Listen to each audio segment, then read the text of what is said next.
Hello everyone, my name is Tushar Tuvar, Assistant Professor in Civil Engineering Department at Dr. Subhash Technical Campus, Junagadh. Welcome to you, my YouTube channel. Today, I am going to take lecture of Structure Analysis 2 with subject code 3150614, which offered 5th semester, Gujarat Technological University. Today, deliver lecture topic Moment Distribution Method, Portal Frame with Side Sway problem number 5. Analysis the portal frame shown in figure by using moment distribution method. So, portal frame, column A to B, 4 meter, and eccentric load 16 kilonewton, B to C beam 4 meter, eccentric load 32 kilonewton, C to D column and center point load 18 kilonewton or span 6 meter, end A fix and end D hinge. So first of all, calculation of friction moment. Friction moment MFAB is equal to minus WAB square upon L square.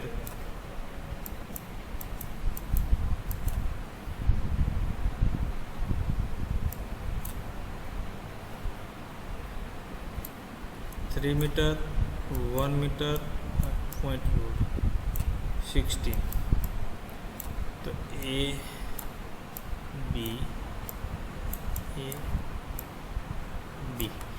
minus WAB square upon L square, so minus 16 into 3 into 1 square divided by 4 square is equal to MFAB is equal to minus 3 kilonewton into meter.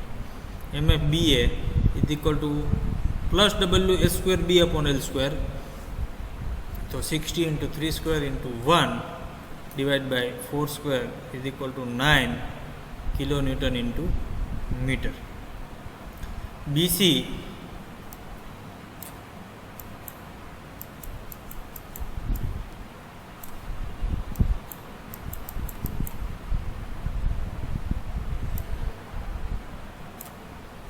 2.5 meter, 1.5 meter and load 32 kilonewton, whole span 4 meter, B and C. So MFBC is equal to minus WAB square upon L square, minus 32 into 2.5, this value is A and this value is B. Square divided by 4 square is equal to MFBC is equal to minus 11.25 kilonewton into meter. MFCB is equal to plus WS square B upon L square, 32 into 2.5 square into 1.5 divided by 4 square. So MFCB is equal to 18.75 kilonewton into meter. MFCD center point load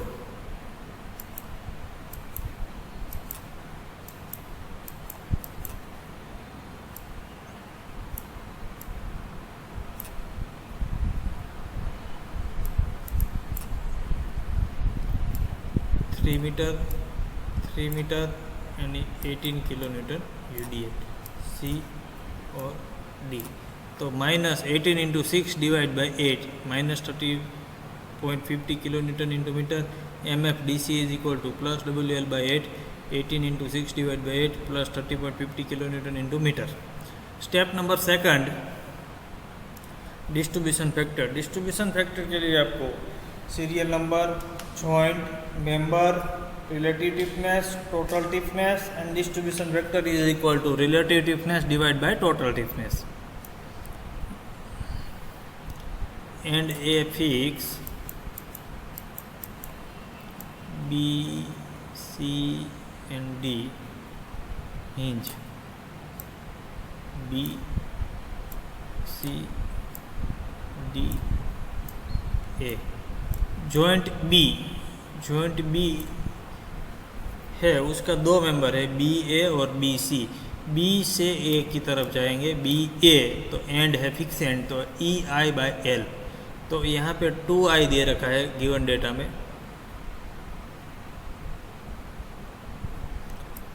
2i, 3i and 2i। तो 2i divide by 4 is equal to 0.5 है। B to सी जो है वो rigid joint है, मतलब उसे हम fix consider करेंगे। तो EI बाई एल, तो 3/4, 3EI दिया है तो 3 डिवाइड बाई 4 0.75 EI। तो member BA plus member BC is equal to 125 EI। Distribution factor 0.5 divide by 125 is equal to 0.4, 0.75 divide by 1.25 is equal to 0.6। अब जॉइंट C की बात कर रहे हैं। जॉइंट C के दो मेंबर है CB और CD। C से B की तरफ जाएंगे तो रिजिड जॉइंट है, मतलब fix. EI by L, 3EI by L, 3EI by 4 is equal to 0.75 EI। और C से D जो है तो उसे हिंज एंड है, तो 3/4 EI बाई एल, तो 3/4 इंटू यहाँ पे 2i दिए रखा है तो 2EI डिवाइड बाई 6, तो 0.25, 0.75 प्लस 0.25 इज इक्वल टू 1। तो डिस्ट्रीब्यूशन फैक्टर 1 और 0.75 divide by 1 is equal to 0.75, 0.25 divide by 1 is equal to 0.25। तो ये हमारा हो गया डिस्ट्रीब्यूशन फैक्टर। और जिस जॉइंट की बात कर रहे हो, जॉइंट का टोटल डिस्ट्रीब्यूशन फैक्टर 1 होना चाहिए, तो ये हो गया 0.6, 0.41। सेम कैलकुलेशन यहाँ पे 0.75 प्लस 0.25 तो हो गया 1। अब नेक्स्ट कैलकुलेशन करेंगे नॉन स्वे मोमेंट डिस्ट्रीब्यूशन टेबल। अब नॉन स्वे मोमेंट डिस्ट्रीब्यूशन टेबल में हमें सबसे पहले जो पॉइंट है A B C D put करना है। तो ये यहाँ पे मैंने किया है A B C और D। उसके जो मेंबर है AB, BA, BC, CB, CD और DC, ठीक है। उसके बाद जो हमने डिस्ट्रीब्यूशन फैक्टर कैलकुलेशन किया है वो यहाँ पे पुट करना है। तो BA का डिस्ट्रीब्यूशन फैक्टर है 0.4, BC का है 0.6, CB का है 0.75 और CD का है 0.25। देन जो हमने फिक्सन मोमेंट कैलकुलेशन किया है मेंबर की, तो फिक्सन मोमेंट पुट करेंगे AB की -3 plus 9 minus 11.25 plus 88.75 minus 13.50 plus 13.50। Then next, अब आपको जो फिगर है उसका एंड चेक करना है, बोथ एंड कैसा है। तो वन एंड फिक्स है, अदर एंड हिंज है। तो वन एंड फिक्स है तो फिक्स एंड को हमें मोमेंट 0 करना है। तो यहाँ पे मोमेंट 0 करने के लिए -13 प्लस 13.50 है तो -13.50। देन उसकी आधी मोमेंट यहाँ पे ट्रांसफ़र करना है -6.75। उसके बाद आपको टोटल लगाना है। तो यहाँ पे -3 plus 9 minus 11.25 minus plus 18.75 minus 20.25 और 0। उसके बाद आपको यहाँ से कैलकुलेशन करना है +9 माइनस 11.25।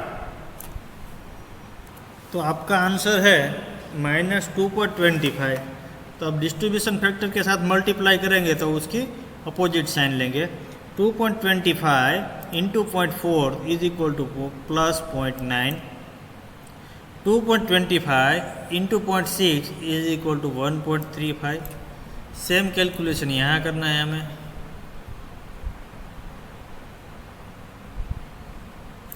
कि 18.75 minus 20.25 is equal to 1.5 minus 1.5। तो उसे हम डिस्ट्रीब्यूशन फैक्टर के साथ मल्टीप्लाई करेंगे तो उसकी अपोजिट साइन लेके। तो 1.5 इंटू 0.75 1.12।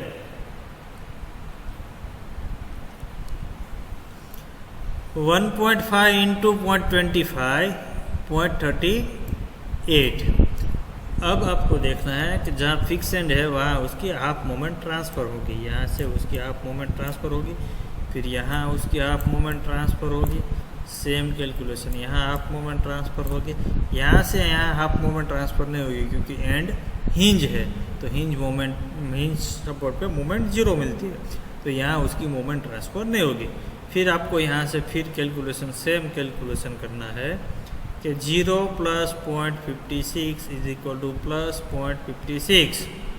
देन डिस्ट्रीब्यूशन फैक्टर्स के साथ मल्टीप्लाई करेंगे तो उसकी रिवर्स साइन से करेंगे। 0.56 इंटू 0.4 तो minus 0.22, 0.56 into 0.6 minus 34। Same calculation आपको यहाँ करना है। 0.68 प्लस 0, तो आंसर आपका है प्लस 68। तो डिस्ट्रीब्यूशन फैक्टर के साथ आप मल्टीप्लाई करेंगे तो माइनस 0.68 इंटू 0.75, तो आपका आंसर है माइनस 0.51। माइनस 0.68 इंटू 0.25, तो आपका आंसर है माइनस 0.17। फिर आपको मोमेंट ट्रांसफ़र करना है जहाँ पे फिक्स एंड है, हाफ मोमेंट ट्रांसफ़र करना है विद साइन, यहाँ पे चेंज है। फिर आपको फिर यहाँ से कैलकुलेशन करना है कि 0 minus 0.26 is equal to minus 0.26। अब डिस्ट्रीब्यूशन फैक्टर के साथ मल्टीप्लाई करेंगे तो उसकी अपोजिट साइन लेंगे। 0.26 इंटू 0.4, तो आपका आंसर है प्लस 0.10। सेम कैलकुलेशन 0.26 इंटू 0.6, तो आपका आंसर है 0.16। फिर सेम कैलकुलेशन यहाँ करना है आपको, माइनस 0.17 प्लस 0, तो माइनस 7.17। डिस्ट्रीब्यूशन फैक्टर के साथ मल्टीप्लाई करेंगे तो प्लस 0.17 इंटू 0.75, तो आपका आंसर है प्लस 0.13 प्लस 0.70 इंटू 0.25, तो आपका आंसर है 0.4। फिर सेम मोमेंट यहाँ पे जहाँ फिक्स एंड है वहाँ ट्रांसफ़र करेंगे हाफ मोमेंट विथ साइन। फिर आपको फिर यहाँ से कैलकुलेशन करना है, सेम डिस्ट्रीब्यूशन फैक्टर के साथ मल्टीप्लाई करना है। फिर यहाँ कैलकुलेशन करना है, फिर डिस्ट्रीब्यूशन फैक्टर के साथ मल्टीप्लाई करना है, और 0.0 वैल्यू है तब तक आपको कैलकुलेशन करते रहना है। ठीक है। अब आपको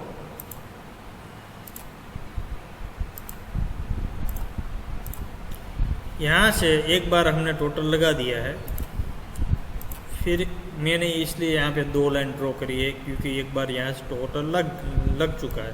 तो फिर यहाँ से आपको टोटल लगाना है। -3 plus 0.45 minus 0.11 plus 0.05 minus 0.02 is equal to minus 2.63।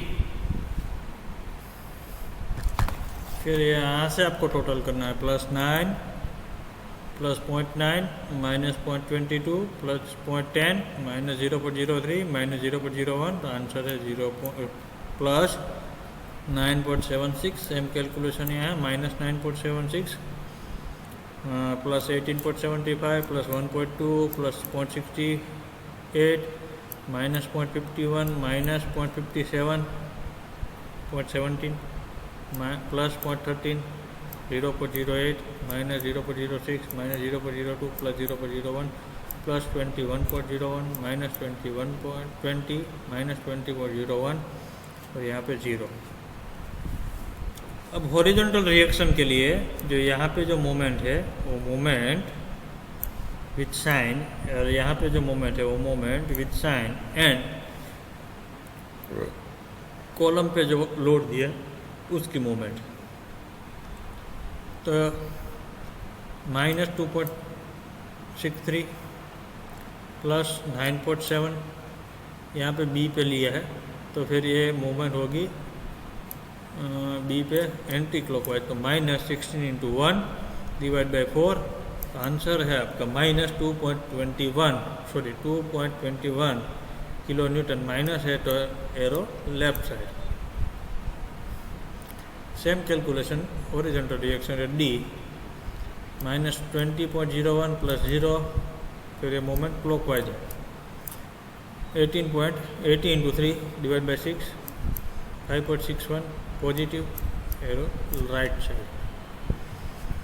Force acting left to right 8 plus 16 plus 5.65। is equal to 29.66. Force acting right to left 18 plus 2.21 is equal to 20.21. तो sway force 29.66 minus 20.21, तो total है 9.46 force total लग रहा है।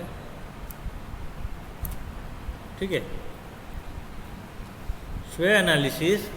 अब यहाँ से हम स्वे एनालिसिस करेंगे।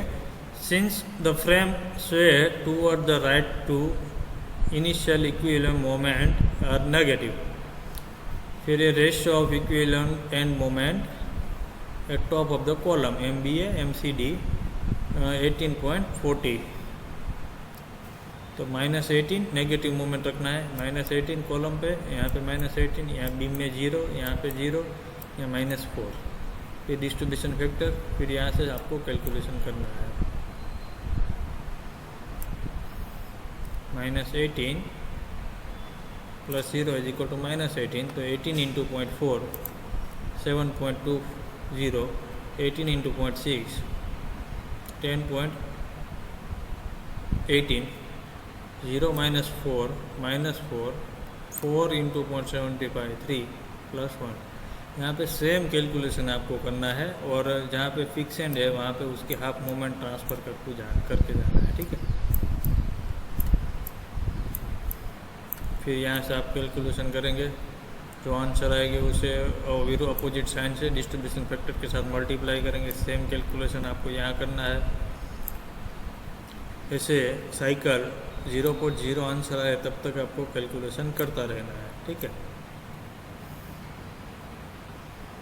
फिर आपको यहाँ से टोटल लगाना है। -18 plus 3.6 minus 0.3 plus 0.41 minus 0.4 plus 0.05 is equal to -14.28।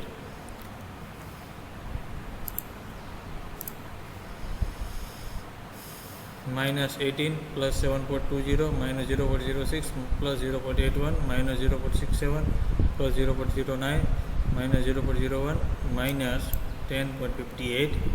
Same calculation, minus plus 10.58, 0 plus 3 plus 5.40 minus 5.045 minus 0.45 plus 0.34 plus 0.61 minus 0.46। तो सेम कैलकुलेशन आपको करना है। तो प्लस 4.4 माइनस 4.4 और 0। फिर आपको हॉरिजॉन्टल रिएक्शन फिर से कैलकुलेशन करना है स्वे के हिसाब से। तो जो मोमेंट है उसका टोटल लगा के डिवाइड बाय लेंथ स्पान वो करना है हमें। Horizontal reaction at A H is equal to -14.28 minus 10.58 divide by 4, reaction -6.21 kilo newton, H D -4.4 plus 0 divide by 6 minus 0.733, resolving sway force 6.21 0.73, तो total 6.948। For actual sway force 9.44, the actual sway moment will be 9.44 divide by 6.94 into column moment. तो जो column moment है, एक column moment ये जो यहाँ पर last में दिया है वो कॉलम मोमेंट है।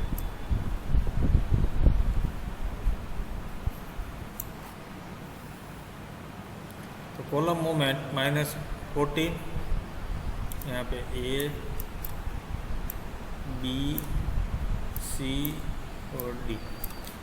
कॉलम मोमेंट ए बी की है -14.28, बी ए की है -10.58, बी सी की है +10.58, सी बी की है +4.40, सी डी की -4.40 और यहाँ पे 0।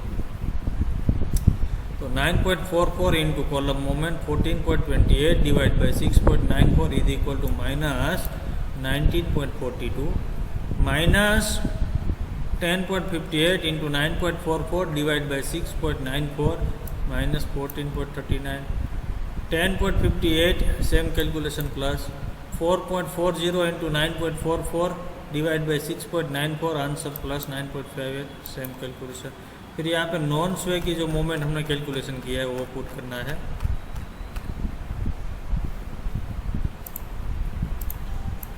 नॉन स्वे की जो मोमेंट है वो वहाँ पुट करना है। -2.26 प्लस 9.76 माइनस 9.76 प्लस 20.1 माइनस 20.01 और 0। फिर ये दोनों मोमेंट का हमें टोटल लगाना है, कॉलम रो नंबर सेकंड और रो नंबर थर्ड।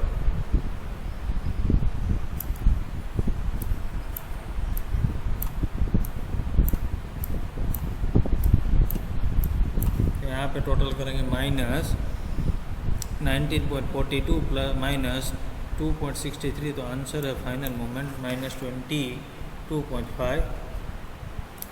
सेम कैलकुलेशन यहाँ करना है। -14.39 plus 9.76 is equal to -4.63 plus 4.63, 5.98 plus 20 तो 25.99, -5.98 माइनस 20.0। तो ये फाइनल मूवमेंट हो गई MAB, MBA, BC, CB, CD और DC। Okay, thank you.